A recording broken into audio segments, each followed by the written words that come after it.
All of you, I am Aniruddha Pateria, Assistant Professor Takshashila College Bhopal, and welcome to YouTube channel Takshashila College Online Classes। तो dear students, अभी तक हमने matrix में लगभग rank of matrix और किसी भी मैट्रिक्स की नल्टी फाइंड करना ये जान चुके हैं, कैसे फाइंड करते हैं। और इससे पहले वाले लेक्चर को आप लोग ज़रूर देखें, देन उसके बाद आज का लेक्चर आप देखें। आज का टॉपिक है हमारा मैट्रिक्स ऑफ व्यू का प्रसामान्य रूप, है ना। किसी भी आप व्यू का प्रसामान्य रूप कैसे ज्ञात करते हैं, या normal forms of a matrix. ठीक है, कोई भी आपको आप व्यू दिया रहेगा, जैसे कल हमने देखा था, किसी भी आप व्यू से हम लोग कैनोनिकल फॉर्म कैसे बनाते हैं। ठीक है, किसी भी मैट्रिक्स के कैनोनिकल फॉर्म कैसे बनाएंगे, ये हम कल की वीडियो में देखा था। तो आप ज़रूर सबसे पहले उस लेक्चर को देखें, और उसके बाद उसी कैनोनिकल फॉर्म्स के माध्यम से हमने उस मैट्रिक्स की रैंक फाइंड करना भी सीखी थी कि कैसे हम किसी भी आप व्यू को कितना इजी कर सकते हैं ट्रांसफॉर्मेशन के बाद या परिवर्तन के बाद। ठीक है, तो आई होप आप लोगों को कल का लेक्चर अच्छे से समझ आया होगा। ठीक है, आज का टॉपिक स्टार्ट करते हैं, normal forms of a matrix. Normal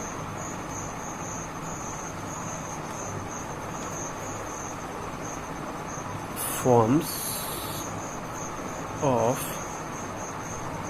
a matrix।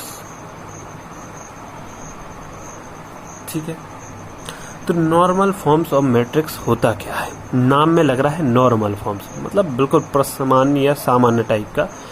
तो जब भी हम कोई आप व्यू दिया रहेगा 3 कोटि का या 4 कोटि का या 5 कोटि का, तो उसमें करना क्या है आपको कि मान लीजिए कोई आपको एक आप व्यू दिया है। ठीक है, उसमें एलिमेंट है 1 2 3 4 5 6 7 8 9 10 11 12 and 13 14 15 16। तो इसमें जब हम ट्रांसफॉर्मेशन करेंगे R1 R2 या C1 C2 या कुछ भी, तो उसके बाद ये आप व्यू कैसा हो जाना चाहिए कि इसमें एक आइडेंटिटी मैट्रिक्स मिल जाना चाहिए, चाहे तो वो 2 कोटि का हो, चाहे तो वो 3 कोटि का हो। जैसे इसमें हमने ट्रांसफॉर्मेशन करते गए, उसके बाद कुछ हमें इस टाइप के एलिमेंट उसमें दिखना ही चाहिए। 1 0 0 0 1 0 एंड मान लीजिए 0 0 1 इतना मिल गए, और बाकी नीचे के सारे एलिमेंट 0 0 हो गए। 0 0 0 0 0 0। जब हम किसी आप व्यू को परिवर्तन के बाद या ट्रांसफॉर्मेशन के बाद कुछ इस तरीके का बना देते हैं, तो उसी को बोलते हैं normal forms of a matrix, या किसी भी आप व्यू का प्रसामान्य रूप। तो इसको शॉर्ट फॉर्म में हम कैसे लिखते हैं? शॉर्ट फॉर्म में ऐसे लिखेंगे कि इतना क्या है जी, I3 टाइप का मैट्रिक्स है ना, इसकी कोटि कितनी है? 3 है।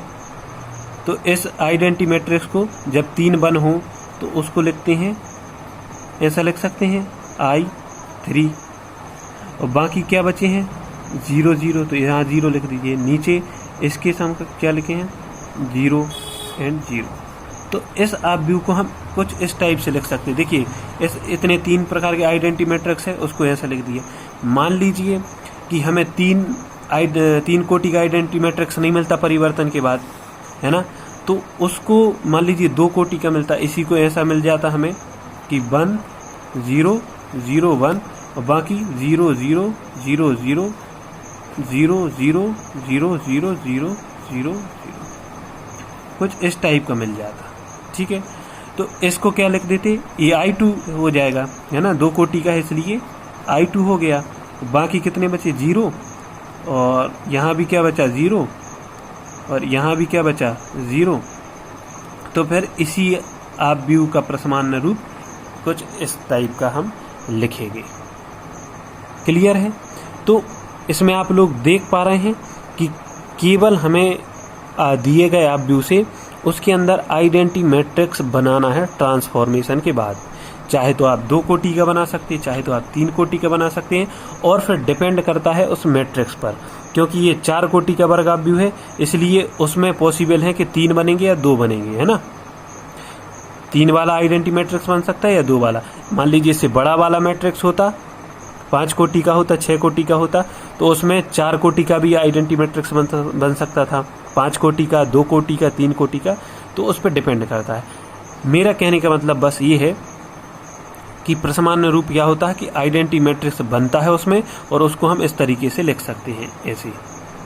I3 का हो गया I3, बाकी क्या बचे 0 0 और 0। देखिए यहाँ पे ये 0 ये 0 ये 0। या 2 टाइप का बनेगा आइडेंटिटी मैट्रिक्स, उसको लिखेंगे I2 आंसर में, और ये 0 की जगह 0 लिख देंगे। ये 0 मैट्रिक्स है 0 0 मैट्रिक्स 0। क्लियर है?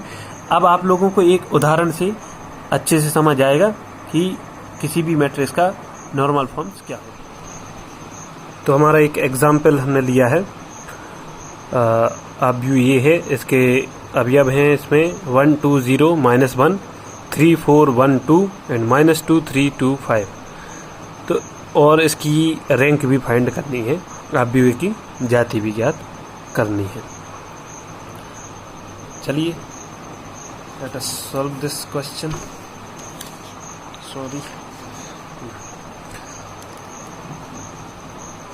तो मान लीजिए हमारा ये आप व्यू है ए, ठीक, आपको इसी तरीके से करना है, और इसका आपको प्रसामान्य रूप ज्ञात करना है, और इसकी उसके बाद रैंक फाइंड करनी है। तो ये कितनी ऑर्डर का है, इसमें कितने हैं 1 2 3 रो हैं, और 1 2 3 4 इसमें कॉलम है। तो इसकी ऑर्डर कितनी हो गई 3 × 4 की ऑर्डर है इसकी, या कोटि कितनी है इसकी 3 × 4 की कोटि है। चलिए 1 2 0 -1 एंड 3 4 1 2 -2 3 2 5, ठीक है, ऑर्डर इसकी 3 × 4 की। तो अब इसमें क्या करना है, इसमें ट्रांसफॉर्मेशन हमको ऐसे करनी है कि इधर या तो 3 कोटि का हमको आइडेंटिटी मैट्रिक्स मिल जाए, या फिर 2 कोटि का आइडेंटिटी मैट्रिक्स मिल जाए। मतलब 2 कोटि का मतलब क्या है कि या तो ऐसे 1 1 और 0 0 बन जाए, या फिर 3 कोटि का मतलब 1 1 1 और 0 0 0 बाकी सब 0 हो जाए। तो इससे बोलेंगे 3 कोटि का आइडेंटिटी मैट्रिक्स, इससे बोलेंगे ऑर्डर 2 कोटि का आइडेंटिटी मैट्रिक्स। तो कुछ इस तरीके का हमें इसमें बनाना है, और इसके बाद रैंक भी फाइंड करनी है। चलिए इसमें ट्रांसफॉर्मेशन करते हैं। तो क्या कर रहे हैं, यदि R2 में, इस R2 में हम चेंज करें, R2 में हम चेंज करें क्या है 3 4 1 2, तो हमारा लक्ष्य क्या है, इतना मैट्रिक्स ऐसा बन जाए कि आइडेंटिटी मैट्रिक्स बन जाए, ठीक है। तो R2 -3R1 कर सकते हैं। R2 क्या है हमारा 3 4 1 2। तो यहाँ पे हमें 1 दिख रहा है, 1 को हम कुछ भी बना सकते हैं। इसमें हम 3 का इंटू करके ये यहाँ से माइनस कर दें, ठीक है, इसको इसमें से माइनस कर दें। यदि इस वाली रो में हम 3 का इंटू कर देंगे तो देखिए 3 - 3 0 हो जाएगा। जहाँ भी आपको 1 दिखे तो आप तो फिर अपनी जो अंक बनाना है उसका मल्टीप्लाई कर दीजिए, वो बन जाता है, ठीक है। तो इसमें हमने लगाया R2 में एक अप्लाई की संक्रिया, क्या हो जाएगा R2 ये है माइनस इसमें 3 का इंटू कर देंगे R1 में, ठीक है। एंड ऐसे ही हम R3 में भी कर सकते हैं। यहाँ पे क्या बनाना है हमें, इसमें से माइनस करना है, यहाँ पे हम 2 का इंटू कर देंगे, 2 माइनस प्लस का 2 माइनस का 2, यहाँ भी 0 हो जाएगा, है ना। तो आप 1 से बड़ा ही आसान तरीके से कुछ भी बना सकते हैं। तो R3 है, ओके, R3 प्लस 2R1 मतलब 2 का इसमें इंटू किया और इसमें से माइनस, इसमें ऐड कर देंगे, है ना। तो 2 - 1 0 हो जाएगा। चलिए इसका रिजल्ट क्या आया हमारा, नेक्स्ट पेज पर देखते हैं। रिजल्ट आया हमारा, हाँ, और ट्रांसफॉर्मेशन के बाद ये कोई जो मैट्रिक्स है वो किसी अन्य मैट्रिक्स की तुल्य हो जाता है ना। हमने कल जो वीडियो लेक्चर देखा था उसमें समझा था कैसे बन जाता है। तो इसके क्या एलिमेंट आ गए, अभी 1 2 R2 और R3 में चेंज किया था तो उसी में होगा चेंज। तो यहाँ पे हो जाएगा 0, यहाँ पे हो जाएगा -2 एंड 1 एंड 5। ऐसे ही R3 में क्या हो जाएगा 0 7 2 एंड 3। ठीक है, अब क्या, यहाँ तो 0 आ गए हमारे, यहाँ भी 0 दिख रहा है। अब बस इन एलिमेंट को या तो 1 1 या तो 2 कोटि का बन जाए या 3 कोटि का बन जाए, है ना। तो 3 कोटि का मैक्सिमम क्या बन सकता है, आपको ये कोशिश करनी है। तो यहाँ पे मैं मैक्सिमम I3 टाइप का बना सकता हूँ। तो यहाँ 1 बनाना है, यहाँ 1 बनाना है, बाकी सबको 0 बनाना है और इन सबको 0 बनाना है। इसके लिए क्या करेंगे हम लोग, यहाँ पे हम C2 में भी कर सकते। कॉलम ने क्या है, एक C1 कॉलम है, इससे बोलते C1, ये C2, ये C3, ये C4, ये R1 R2 R3, है ना। इनको अच्छे से समझना चाहिए। तो C2 क्या है पे 2 -2 एंड 7। तो आपको 1 दिख रहा है, यदि मैं C2 में से माइनस का 2C1 कर दूँ, मतलब इसमें हम 2 का इंटू कर दूंगा, इसमें मैं 2 का इंटू कर दूंगा, ठीक है, और इस C1 को इसमें से C2 में से माइनस कर दूंगा तो 2 - 2 यहाँ 0 हो जाएगा ना। चलिए, क्योंकि बाकी सब तो 0 0 है। C2 में क्या किया, C2 माइनस इसमें 2 का इंटू कर दूंगा C1 में, है ना, एंड ऐसे ही C4 में कर दूंगा, क्या हो जाएगा, C4 में करूंगा, C4 क्या है -1 5, और तो यहाँ पे 0 करने के लिए क्या कर दूंगा, C1 बस जोड़ना है, इसमें तो कुछ भी मल्टीप्लाई करने की ज़रूरत नहीं, क्योंकि ये प्लस का बने माइनस का बने, यहाँ पे 0 हो जाएगा। तो C4 क्या है, -1 5 3 C4, और C1 क्या है, ओनली 1। तो क्या रिजल्ट आएगा, फिर रिजल्ट आएगा, ट्रांसफॉर्मेशन के बाद याद रखना कि इस सिंबल का यूज़ करना है। ठीक, क्या आ जाएगा, यहाँ तो 1 था, यहाँ पे 0 हो गया, 1 0 0, यहाँ भी 0 हो गया। देखिए मेरा मैक्सिमम काम हो चुका है। और यहाँ पे 0 -2 एंड 1 एंड 5, ऐसे ही यहाँ पे 0 7 2 3। आप लोग एक काम करिए, एक कॉपी उठाइए और मेरे साथ सॉल्व करने की कोशिश करें। मल्टीप्लिकेशन ऐसे खुद मन से करके देखें या अपने रफ पेपर करके देखें कि ये सब रिजल्ट सही आ रहा है कि नहीं। ओके, ठीक है। अब इसके बाद क्या करते हैं हम लोग, बस हमारा लक्ष्य वही है कि आइडेंटिटी मैट्रिक्स बनाना है। अब आप क्या करते हैं, चाहे तो मैं जैसे कर रहा हूँ आप वैसे करिए, चाहे आप अपनी मेथड से भी कर सकते हैं, पर करना वही है।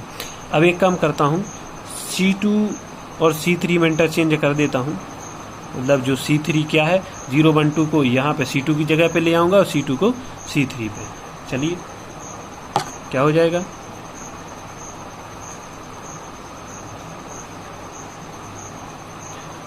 क्या हो गया यहाँ पे 7 2, ओके। तो ये हो गया 1 0 0 0, है ना। और अब ये यहाँ पे आ जाएगा तो क्या हो जाएगा 0, ये 1 इधर आ गया तो 1 एंड -2 इधर चला गया तो -2 एंड 5 एज इट इज, 0 2 इधर आ गया और 7 इधर हो गया, है ना, और 3 एज इट इज। अब क्या कर सकते हैं, ये क्यों किया, क्योंकि 1 0 मुझे यहाँ मिल रहा था, है ना। मेन काम मेरा इतना है, तो यहाँ पे ये 0 ले आती। अब यहाँ पे बंद करना है, यहाँ पे 0 यहाँ पे 0, तो मेरा काम मोस्टली हो जाएगा। तो मैं एक काम करता हूँ, R3 में कर देता हूँ। R3 क्या है, यहाँ पे 0 2 7 3, R3 माइनस, और इसमें 1 दिख रहा है, यहाँ पे मैं 2 करके यहाँ इसमें से यदि माइनस कर दूंगा तो यहाँ भी 0 बन जाएगा। चलिए R3 में किया, R3 माइनस का 2R2, तो यहाँ पे 2 का इनटू किया और इसको इसमें से R3 में से माइनस कर दिया। ठीक है, तो क्या आ जाएगा यहाँ से मुझे मिलेगा, यहाँ से हो गया मेरा 1 0 0 0। फर्स्ट रो से तो देखो अब फ्री हो गए हम लोग, अब तो सेकंड और थर्ड में ही करेक्शन जो भी करना है वो करना है। तो 0 हो गया यहाँ पे, और इसमें तो 2 का इनटू किया, इसमें से माइनस, तो R2 में तो कुछ चेंज कर नहीं रहे हम लोग, तो ये 1 हो गया, -2 हो गया एंड 5 हो गया एंड 0, और इसमें से माइनस किया तो 0 एंड 11 क्यों किया, क्योंकि इसमें -2 का इनटू हुआ था ना, तो क्या हो जाएगा, ये 4 हो जाएगा एंड ये जुड़ जाएगा 7 में, यहाँ से जुड़ जाएगा तो यहाँ पे 11 आ जाएगा, 11 एंड यहाँ पे रिजल्ट -7। आप लोग अपनी कॉपी में 1 मिनट करके देख लेना। ठीक है, अब क्या करेंगे, C3 में आप लोग को बस मेथड समझना कि जैसे कल पढ़ाया था कैनोनिकल फॉर्म, तो उसमें क्या होता है, उसकी डेफिनेशन क्या है। आज पढ़ा रहे हैं हम लोग किसी भी मैट्रिक्स का प्रसमान रूप, उसमें होता क्या है, और अभी नेक्स्ट लेक्चर में पढ़ेंगे एक्लोन फॉर्म या किसी भी मैट्रिक्स का एसेलॉन फॉर्म। तो उसमें क्या होता है, बस इतना आपको नॉलेज होना चाहिए। तो C3 में क्या कर सकते हैं हम लोग, C3 + 2C2। C3 क्या यहाँ पे, C3 है यहाँ पे 0 - 2 11 प्लस इसमें 2C2 कर दूंगा मैं यहाँ पे, तो ये क्या हो जाएगा 2, तो ये माइनस का 2 है, तो यहाँ पे 0 बन जाएगा कि नहीं, इन दोनों को जोड़ेंगे तो कर देता हूँ, क्या आ जाएगा 1 0 0 0 0 एंड 1 एंड इसमें C3 + C2 हो रहा है, तो ये हो गया हमारा 0। ठीक है, एंड ये 5 आ गया and 0 0 11 and -7 as it is रहेगा। ठीक है, अब 11 तो दिख रहा है, इसमें मैं डायरेक्ट या 1/11 कर दूंगा तो ये भी 1 हो जाएगा। देखिए मेरा इतना काम तो हो गया, बस इनको 0 0 करने के लिए मैं बाद में देखूंगा क्या करना है। चलिए C3 में यदि मैं क्या कर दूं, C3 में 1/11 से मल्टीप्लाई कर दूं, C3 क्या है पे 0 0 11 है, तो क्या आ जाएगा मेरे को रिजल्ट आ जाएगा,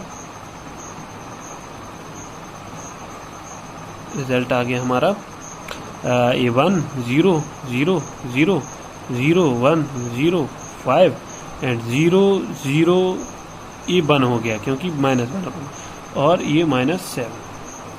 अब इन दोनों को 0 करने के लिए बड़ा ही आसान है। ठीक है, तो क्या कर देते हैं, C4 है ये, C4 में चेंज कर देंगे, क्या हो जाएगा C4 - 5C2 and 5C2 and C4 एक और चेंज करूंगा, C4 - 7C3। ये क्यों किया, क्योंकि C3 में जो C4 है हमारा वो है -7 5 और 0। ठीक है, और C4 में से मैं 5C2 कर दूं, मतलब C2 में 5 का इनटू कर दूंगा और इसमें से जैसे ही माइनस करूंगा तो यहाँ भी 0 बन जाएगा। ऐसे ही C3 में मैं 7 का इनटू करूंगा और C4 में से माइनस करूंगा तो वहाँ भी 0 बन जाएगा। ठीक है, तो यही मेरा काम होना था। तो इससे क्या आ जाएगा, इससे आ जाएगा हमारा ये 1 0 0 0 1 0 0 0 1। ठीक है, और बाकी सब क्या आ गए, पहले से एक 0 था ही और ये रिजल्ट के बाद 0 आ गया। आप लोग अपनी कॉपी में 1 मिनट करके देखना। तो ये आप लोग देख पा रहे हैं कि हमें जो करना था कि मैक्सिमम आइडेंटिटी मैट्रिक्स क्या बन रहा है, 1 1 I3 टाइप का बन रहा है। तो इसको फिर हम इस तरीके से कर सकते हैं कि ये हो गया, इसको लिख सकता हूँ मैं ये इसको लिख सकता हूँ I3 लिख सकता हूँ क्योंकि I3 टाइप का मैट्रिक्स है, और इनको 0 0 लिख सकता हूँ, है ना। अब इसका एक और आपको आइडेंटिटी मैट्रिक्स इसकी रैंक फाइंड करना थी इसके बाद। तो इसका इस आप भी का उपसारणिक क्या है यहाँ पे 1 0 0 0 ये लिख सकते हैं ना हम लोग, क्योंकि इसकी ऑर्डर सेम नहीं है, 3 × 4 का है।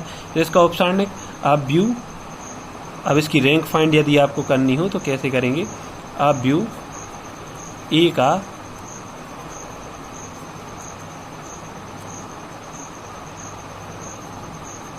उपसारणिक क्या आ गया यहाँ पे,